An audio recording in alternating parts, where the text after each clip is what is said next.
and welcome to this second video for IB Unit 1 Population. In our previous video we looked at economic development patterns, and we finished by considering what would be a classic view of the world's economic development. This view, often known as the North-South divide line, divided the world up into three main blocks: First World, Second World and Third World. And you need to understand that these patterns don't actually exist any longer today.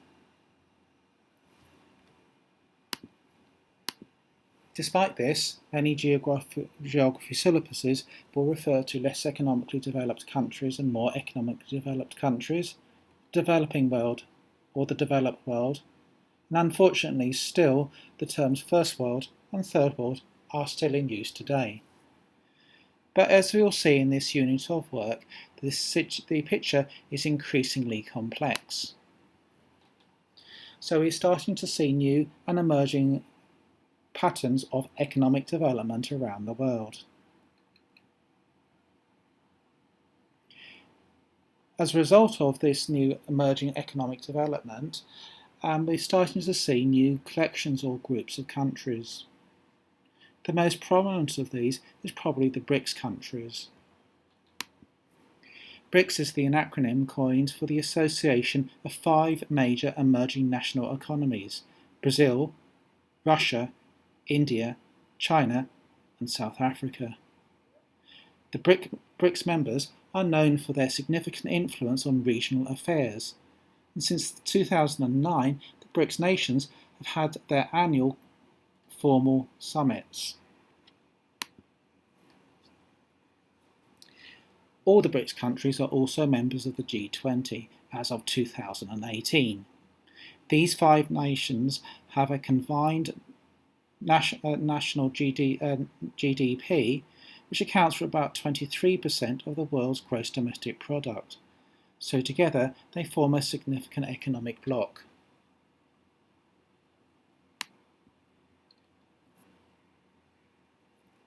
There are other economic patterns starting to emerge.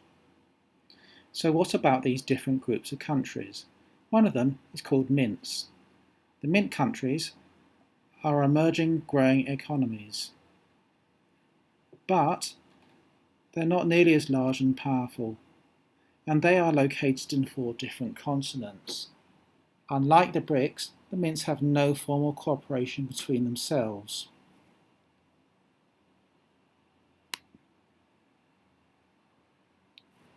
However, the MINTs do have significant advantages that give them great opportunity for future economic development.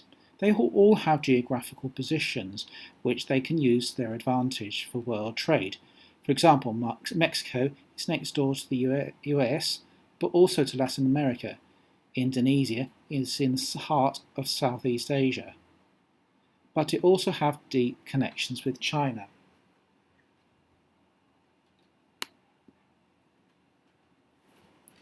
In addition, MINTs have something called demographic dividend. This is a young population. This population can drive both domestic consumption and growth. Indonesia is a very good example of a young country. The median age here is 29, and 60% of the population is 40 or under. So there are plenty of producers and consumers to help this country to grow domestically. In fact, in previous contractions of the world economy, Indonesia fared particularly well because it was not reliant on the international economy. All of its growth was accounted for and in some ways protected by its domestic consumption.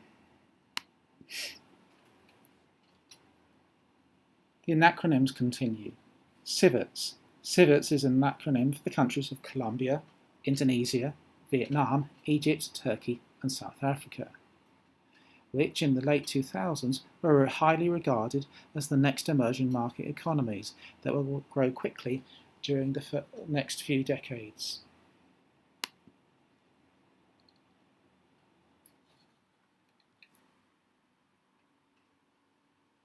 CIVETS are often considered as having the potential to become the next generation of tiger economies because they share fast-growing, relatively diverse economies as well as large population that are under the age of 30. Hence, these countries have a great potential for high levels of growth in domestic consumption. Other aspects include relative political stability. Of this list, Vietnam is possibly an excellent example. Much industry is now actually relocating from China that is actually experiencing too high employment costs. So factories are being relocated, Chinese factories are being relocated from China to Vietnam to make use of the lower labour costs. The next 11, also known as the N11, are 11 countries and could have brick-like potential that rival the G7 nations. While these countries are significantly smaller than the G7 and some are even BRIC members, the investment bank insisted that the foundation was a place for future growth over the coming years.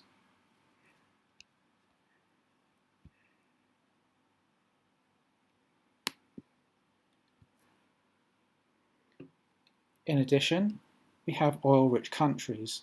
These countries are rich from oil, and the oil has helped them to drive their economic development. However, some of these countries do not have evenly distributed income. Without oil, they probably would not have developed to the extent they have today.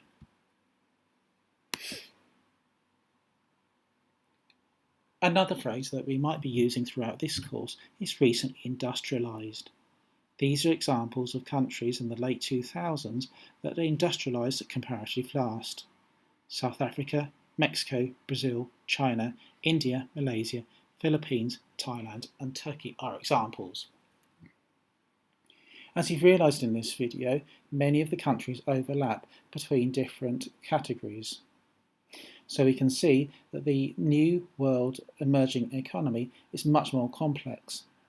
And it really is kind of a shame that many exam syllabuses are still bogged down in the less economically and more economically developed paradigm. This world simply does not exist, and certainly in the future will exist even less. So let's go back and think about those sustainable development goals. This video has looked at different types of economic growth and the changing patterns of economic growth around the world. But we come back to a key idea here, that of Target 4.1, free primary and secondary education for all. Social services come first. They drive economic development. They drive demand, stability, and a healthy population which can work and be productive. All these changes in economic development away from the classic North-South divide line is also starting to see us eradicate extreme poverty in many countries. While of course the world does have a long way to go to completely eliminate poverty, we are starting to see economic development in different parts of the world. I hope you enjoyed this video and you've started to realise that actually the world that was often portrayed by GCSE subjects does not really exist. And in fact, in many respects, the language that the IB uses of more economically or less economically developed countries also is a gross oversimplification.